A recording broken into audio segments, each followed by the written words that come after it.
Hello everyone, welcome to my channel. मैं नंदिता आप सभी का बहुत बहुत स्वागत करती हूँ और आज मैं आप लोगों के लिए लेकर आई हूँ पार्ट 2 वीडियो। और डीडीयू से बीएड जो बच्चे कर रहे हैं सेकेंड सेमेस्टर में है, उसमें एक सब्जेक्ट है फंडामेंटल्स ऑफ इंक्लूसिव एजुकेशन, समावेशी शिक्षा की बात है। इसमें सब्जेक्ट कोड है 109A। और मैं पार्ट 1 में एक बात बताना भूल गई थी। बात ये है कि ये जो भी वीडियोज़ मैं बना रही हूँ, ऑल्दो मैंने यहाँ लिखा है सब्जेक्ट कोड 109A, बट ये वीडियोज़ आपको 109B भी जिन बच्चों ने लिया है उसमें भी आपको काफ़ी सारी चीज़ें आपको मिलेंगी, काफ़ी सारी चीज़ें हेल्प करेंगी। तो जो भी बच्चे 109B लिए हैं वो भी इस वीडियो को देख सकते हैं। ठीक है, हमने 10 इंपॉर्टेंट क्वेश्चंस को पार्ट 1 में कवर किया है और उसको अगर आपने नहीं देखा है तो फंडामेंटल ऑफ इंक्लूसिव एजुकेशन के नाम से प्लेलिस्ट है, वहाँ पे जाके आप देख सकते हैं। और मैं इस वीडियो के डिस्क्रिप्शन में भी फंडामेंटल ऑफ इंक्लूसिव एजुकेशन के प्लेलिस्ट का लिंक, आपका जो सब्जेक्ट है 106 स्कूल मैनेजमेंट और लीडरशिप का लिंक, और साथ में 107 assessment of teaching and learning का भी लिंक यहाँ पे प्रोवाइड कर दे रही हूँ। ये सारे जो फोल्डर्स हैं, ये these are really very important videos. बहुत कम वीडियोस हैं बट सारे इन्फॉर्मेटिव हैं, तो इनको अगर आपने नहीं देखा है तो प्लीज़ देखिए। ठीक है, तो चलिए बिना कुछ देर किए हम इस सेशन को शुरू करते हैं। आज हम बहुत सारे इंपॉर्टेंट क्वेश्चंस को डिस्कस करेंगे समावेशी शिक्षा से रिलेटेड। ठीक है, यहाँ पे देखिए क्वेश्चन नंबर 11, क्वेश्चन नंबर 10 तक हम डिस्कस कर चुके हैं। और जो हमने लास्ट में डिस्कस किया है उसको मैं यहाँ पे बताती हूँ कि लास्ट में हमने डिस्कस किया था कि पूरे भारत, पूरे संसार में, पूरे वर्ल्ड में जो फर्स्ट स्पेशल स्कूल या कह सकते हैं जो डिसेबिलिटी के लिए स्कूल, जो फर्स्ट स्कूल खोला गया था वो कहाँ खोला गया था? फ्रांस में खोला गया था। कब खोला गया था? 1760 में। तो ये बेसिक फैक्चुअल इन्फॉर्मेशन आपके लिए इंपॉर्टेंट है। तो यहाँ पे जो क्वेश्चन नंबर 11 है उसमें लिखा गया है the first school for def children. ठीक है, जो बधिर बच्चे हैं के लिए भारत में, यहाँ पे भारत की बात की गई है, संसार की बात नहीं की गई है। भारत में फर्स्ट स्कूल कब खोला गया था? तो यहाँ पे ऑप्शन नंबर जो ए है 1883 में प्रथम विद्यालय बधिर बालकों के लिए खोला गया। तो यहाँ पे कुछ एडिशनल इन्फॉर्मेशन मैंने यहाँ डाली है और उसका सोर्स क्या है, सोर्स भी मैंने लिख दिया है, electronic journal of for inclusive education. यहाँ से मैंने ये जो पैराग्राफ है ये लिया है। पैराग्राफ को मैं एक बार रीड कर देती हूँ। In India special education as a separate system of education for disabled children outside the mainstream education system evolved way back in 1880. The first school for the deaf was set up in Bombay.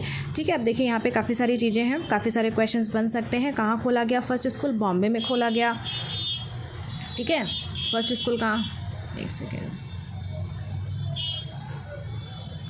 First school आपका खोला गया कहाँ? बॉम्बे में खोला गया। कब खोला गया? 1883 में खोला गया। तो यहाँ पे डेफ की बात है। ठीक है, first school for a blind, अगर ब्लाइंड पूछता है मतलब कि जो अंधे लोग हैं, अंधे बच्चे हैं जिनको कुछ भी प्रॉब्लम है, आंखों की रोशनी चली गई है, उन बच्चों के लिए 1887 में खोला गया अमृतसर में।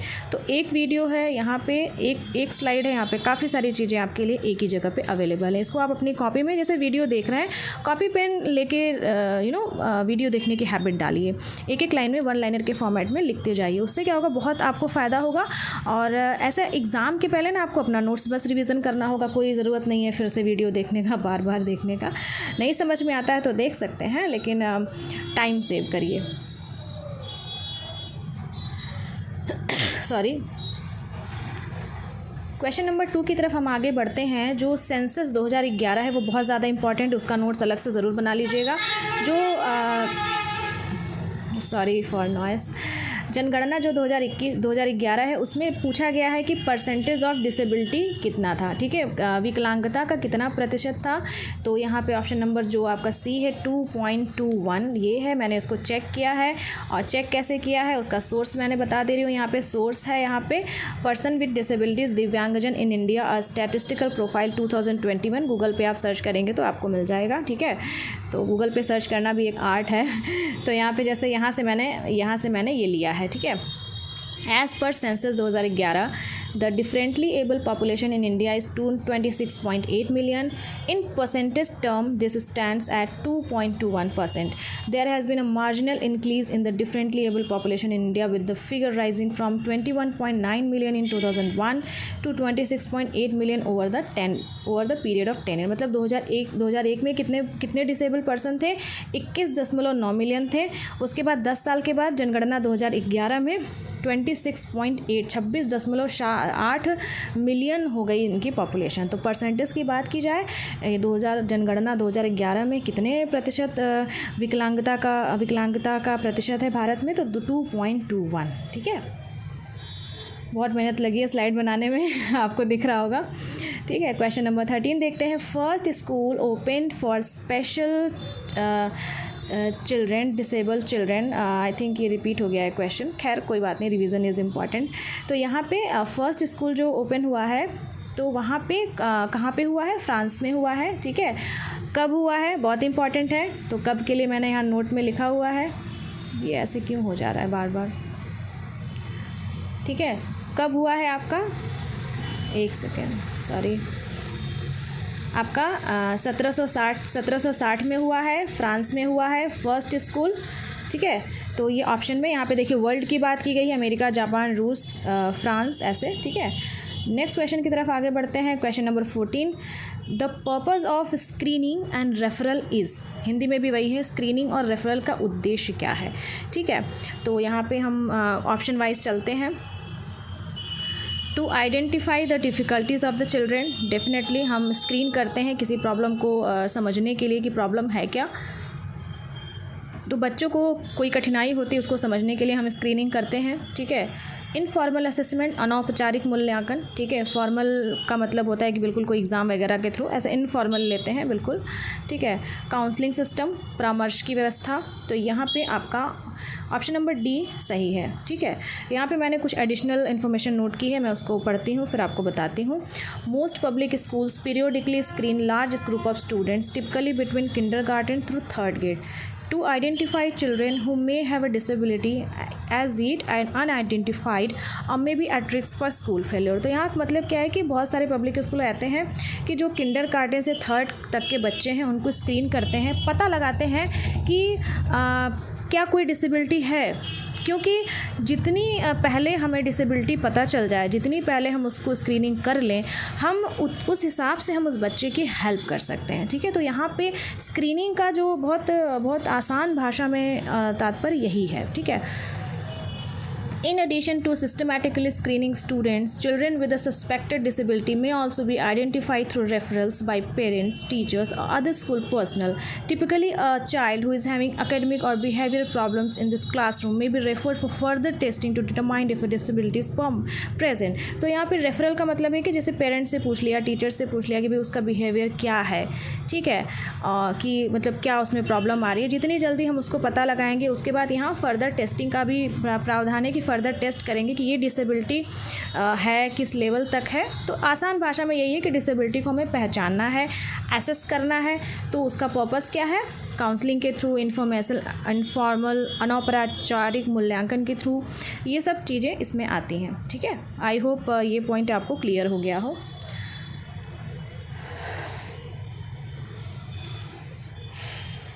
नेक्स्ट स्लाइड की तरफ बढ़ते हैं। क्वेश्चन नंबर 15 है, the less restrictive environment for children is related to.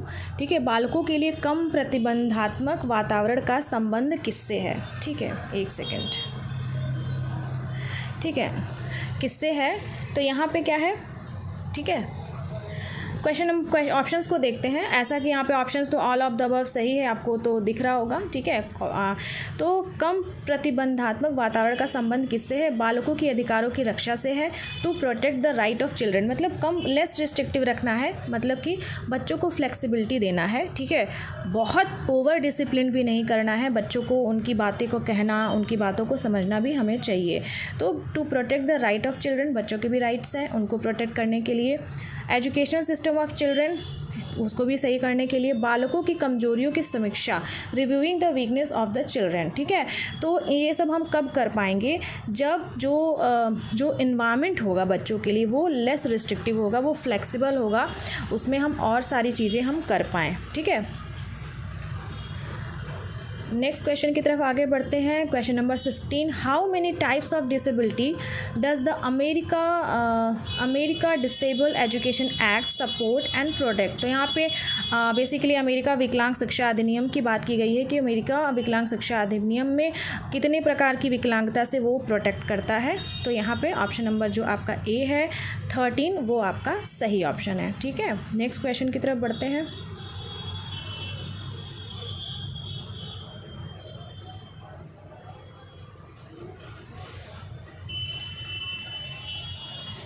ये ऐसा हो जाता है कभी कभी, ठीक है। अगले क्वेश्चन की तरफ हम आगे बढ़ते हैं। लिमिटेशंस बहुत है यहाँ पे, वर्क करना कभी कभी डिफ़िकल्ट हो जाता है। बैकग्राउंड में शोर भी आ रहा होगा आप लोगों के लिए, तो खैर लिमिटेशंस हमें रोक नहीं सकती काम करने से, ठीक है। क्वेश्चन नंबर 17 देखिए, by family we mean the relation which exist between parents and childrens whose statement. यहाँ पे एक कथन की बात की गई है। कथन काफ़ी इंपॉर्टेंट है कि किसने कहा है कि भाई परिवार से हमारा तात्पर्य उस संबंध से है जो माता पिता व बच्चों में विद्यमान रहता है। इसका सही ऑप्शन है यहाँ पे क्लियर, ठीक है। नेक्स्ट क्वेश्चन की तरफ आगे बढ़ते हैं। क्वेश्चन नंबर जो 18 है, the main characteristic of family is. यहाँ पे परिवार की प्रमुख विशेषता के बारे में पूछा गया है। कई बार ऐसा क्वेश्चन में ऑप्शन मोस्टली उपर्युक्त सभी, ऑल ऑफ द अबव ही होता है। तो क्या है, यूनिवर्सलिटी, सार्वभौमिकता होती है फैमिली में, रिस्पॉन्सिबिलिटी, उत्तरदायित्व होता है, सामाजिक गुणों का पालन। ये बहुत आसान क्वेश्चन है, बहुत ही लड्डू क्वेश्चन है। नेक्स्ट क्वेश्चन देखिए, काफ़ी इंपॉर्टेंट है। The type of emotionally unstable children are. इससे मुझे याद आ रहा है जो मैकडूगल की इंस्टिंक्ट थ्योरी है, जिसमें उन्होंने 14 इंस्टिंक्ट की बात की है, 14 तरह के संवेगों की बात की। वो टॉपिक सीटेट के लिए बहुत इंपॉर्टेंट है, ज़रूर पढ़ लीजिएगा। क्वेश्चन नंबर 19 देखिए, the types of emotionally unstable children are. संवेगात्मक रूप से अस्थिर बालकों के प्रकार हैं। भाई किस तरह के बालक होते, कितने तरह के बालक होते हैं जो संवेगात्मक रूप से अस्थिर हैं, इमोशनली अनस्टेबल हैं। तो यहाँ पे सही ऑप्शन जो है ऑप्शन नंबर ए 7 है, ठीक है।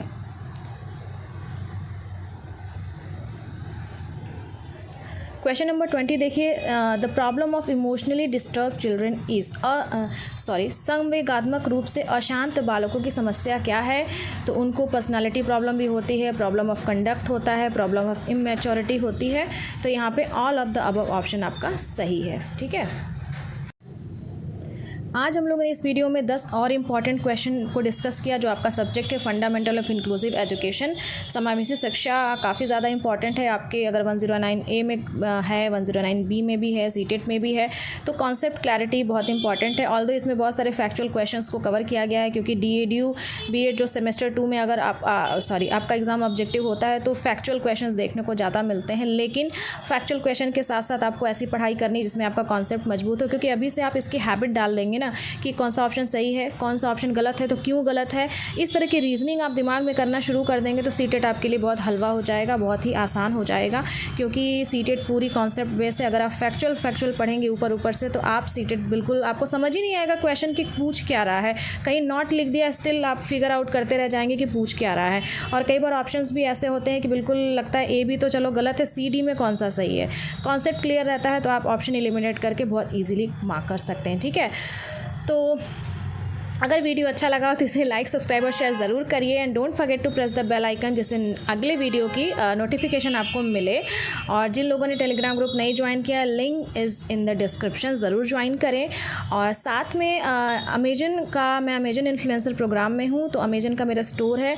अगर वहाँ से आप कुछ बुक्स वगैरह ऑर्डर करते हैं, आप कहीं ऐसे भी करेंगे तो आपको पैसे तो देने ही हैं। अगर मेरे स्टोर से करते हैं तो आप कहीं ना कहीं मुझे सपोर्ट करते हैं, ठीक है।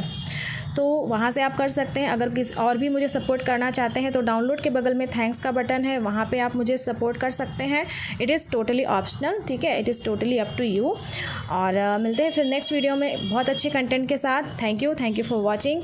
और बहुत अच्छे से आप लोग पढ़ाई करिए, ठीक है।